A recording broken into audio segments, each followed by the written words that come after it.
और पुलिस विभाग की तरफ से हरदेव जोशी राजकीय कन्या महाविद्यालय में सड़क सुरक्षा है जीवन रक्षा,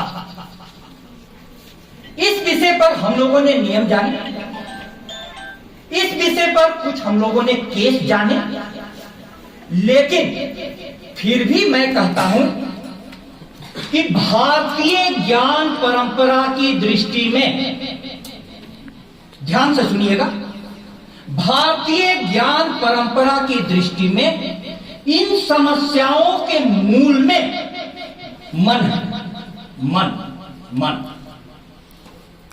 मन यदि आपके नियंत्रण में नहीं हो तो वह नरक की सृष्टि कर देगा, और मन यदि नियंत्रण में हो तो स्वर्ग की सृष्टि कर देगा।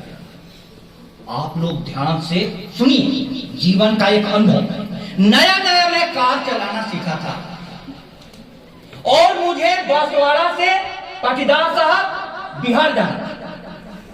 मुझे कोई भी ड्राइवर नहीं मिला शहर। मैंने अंत में निर्णय लिया कि भले ही मैं नया हूं, एक्सपर्ट ड्राइवर नहीं हूं, लेकिन मेरी सजगता पर मुझे विश्वास था।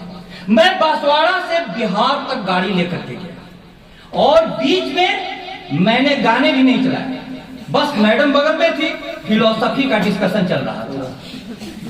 साहब 1500 किलोमीटर की यात्रा मैं गया और 1500 किलोमीटर मैं लौट आया, एक्सीडेंट नहीं हुआ। वो अनुभव मेरा क्या कहता है, बहुत ज्यादा एक्सपर्ट तैराक जो है वही डूबता है। जो भी गाड़ी चलाते हैं, पुलिस डिपार्टमेंट से एक बार मुझे एक ड्राइवर दे दिया गया और मैंने आकलन किया कि मैं घर से 6 बजे निकला हूं तो अपने जाता था तो 9 बजे रात तक ले जयपुर पहुंचता था अपने रिश्तेदार के। अब यहाँ के एसपी साहब ने एक ड्राइवर मुझको अलॉट कर दिया और उस ड्राइवर ने मुझको 2:30 बजे जयपुर घर पर पहुंचा दिया।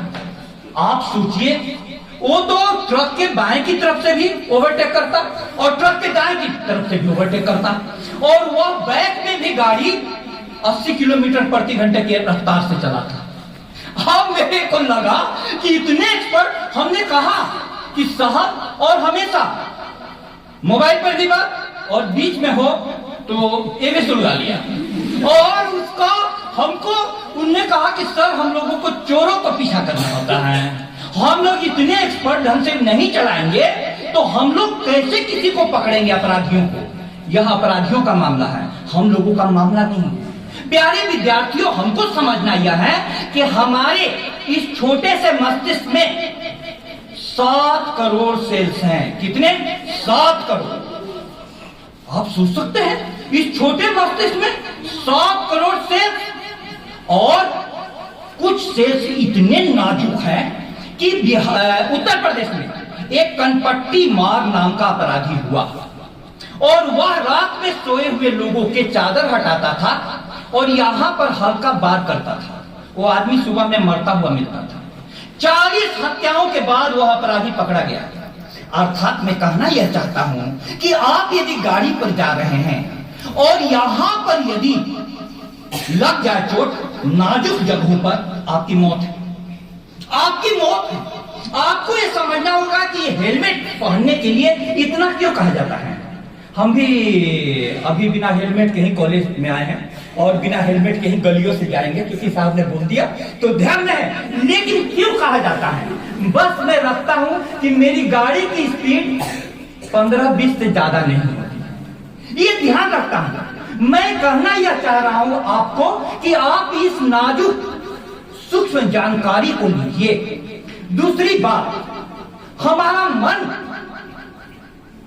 100 में से 10 विद्यार्थी कॉलेज में आ रहे हैं, 90 विद्यार्थी किनके संपर्क में है? जो भी शिक्षक के संपर्क में नहीं है वो उनके संपर्क में है जिनका मन बहुत ज्यादा चलायमान है। शिक्षक का मन देखिए कितना शांत है। शिक्षकों को थोड़ा गौर से कभी देखा कीजिए, जहां बैठा हुआ है वो अपना पोजीशन भी नहीं बदलता है। और जाइए राजनीति के नेताओं की तरफ, बेटा बैठो, बैठो यहां, अभी नहीं, राजनीति के नेताओं की तरफ जाइए, वहां पर इतना भीड़ लगी रहती है और इतने प्रकार का। मैं कहना क्या चाह रहा हूं? मैं कहना यह चाह रहा हूं, मंजिल मंजिल करती दुनिया, मंजिल है कोई शय नहीं, जिसको देखा चलते देखा पहुंचा तो कोई है नहीं। अरे जीवन में कितने भी काम हो, तुम आराम से रास्ते को भी तो एंजॉय कर सकते हो। आप यदि कहीं पर हवाई जहाज से जाते हैं, मुझे पहली बार हवाई जहाज से जाने का चेन्नई में अवसर मिला, बीच के रास्ते का पता नहीं चला, कुछ नहीं पता चलता है। इसलिए पहले के जमाने में लोग पैदल यात्रा करते थे, आजकल तो नेता भी लोग पैदल यात्रा करने लगे। हमको बस कहना यह है कि आपकी सड़क सुरक्षा सप्ताह पूरी तरीके से सफल हो जाएगा यदि आप मन के इस मनोविज्ञान को समझ लें कि हमारा मन, स्वामी विवेकानंद का चित्र देखो, कहते थे मन एक बंदर है। क्या है? मन बंदर। कभी भी बंदर को तुम शांत बैठे हुए नहीं देख सकते। और वह बंदर है जिसने 10 घड़ा शराब पी लिया है। कितना? 10 घड़ा शराब। यहां तो एक पैग पी करके लोगों के कदम नहीं समझते।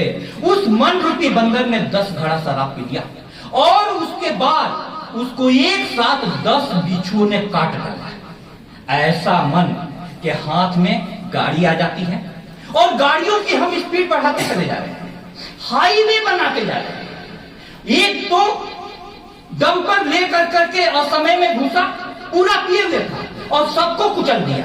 उस दिन हमको इतना टेंशन हो गया क्योंकि मेरे सारे रिश्तेदार जयपुर में रहते हैं और उसके बाद उसको अफसोस तक नहीं। यह कैसा मन है, यह कैसा मन है। विद्यार्थियों, अंतिम में महाविद्यालय की तरफ से तुमको एक संदेश देना चाहता हूं, सभी को, पूरे समाज तक पहुंचे। हर मौसम में, मेरे साथ बोलो, हर मौसम में नीरव और निश्चिंत रहना, बसंत की नदी की भांति मंद मंद बहना। तुम समझे तो नहीं? बोल तो दिए। बसंत की नदी को देखो, आराम से बहती रहती है, आराम से। तुम गाड़ी चलाओ तो आराम से चलाओ, आराम से चलाओ और प्रेम पूर्वक कहीं भी चलोगे। हमारे गली के, मैं बता रहा हूं, हमारी गली में एक लड़के का हॉर्न बंद ही नहीं हो रहा, इतना तेज हॉर्न, और जब ये करते हुए पूरी स्पीड चल रहा था। ये कैसा स्पीड से प्रेम, ये कहां की गति, ये गति हमें कहां ले जा रही है। दोनों महायुद्धों में जितने लोग मारे गए हैं, ध्यान से सब सुनिए, दोनों महायुद्धों में जितने लोग मारे गए हैं, विश्व युद्धों में, उससे ज्यादा लोग सड़क दुर्घटना में मर रहे हैं, सड़क दुर्घटना में मर रहे हैं। आज यदि किसी का बच्चा, किसी का रिलेटिव प्लेन से आता है तो खतरा कम है, लेकिन सड़क से वो आता है कि नहीं, बार बार फोन करना पड़ता है कि देर क्यों हुई। ये सड़क सुरक्षा सप्ताह ऐसा मत सोचिए कि पुलिस विभाग का है, अजीम प्रेमजी फाउंडेशन का है, यह जागरूकता का मामला है। और जैन दर्शन में परिभाषा दी गई है, जो भी जागा हुआ है वो साधु है, और जो भी जागा हुआ नहीं है, सोया हुआ है, असाधु। और असाधु से कभी भी एक्सीडेंट रुक नहीं सकता, कभी भी। आप लोग इस बात को समझें कि इस मस्तिष्क में एक तंतु, यदि उसको जानने वाले लोग ऐसे भी मार देना तो उस तंतु के टूट जाने का खतरा है, इसलिए हेलमेट पहने। और दूसरी बात, कितनी भी दूर जाए, मैं कार चला रहा था तो कोई भी बोलता था कि हर गाड़ी आपसे आगे निकल जाती है। अरे यार, हर गाड़ी आगे निकल जाती है तो हमको क्या दिक्कत है, लेकिन ओवरटेकिंग ऐसी बीमारी है कि ओवरटेकिंग के कारण इसमें प्रगति नगर चौराहे पर मेरा एकदम अजीज लड़का, इतना सुंदर, नई नई शादी हुई थी, उसका देहांत हो गया। बस जल्दी में आना है। अब फोन पर बात कर रहा था। मेरे प्यारे विद्यार्थियों, यह जो सत्र है आपके जीवन को नए दृष्टिकोण से देखने वाला हो, मेरी बहुत बहुत शुभकामनाएं।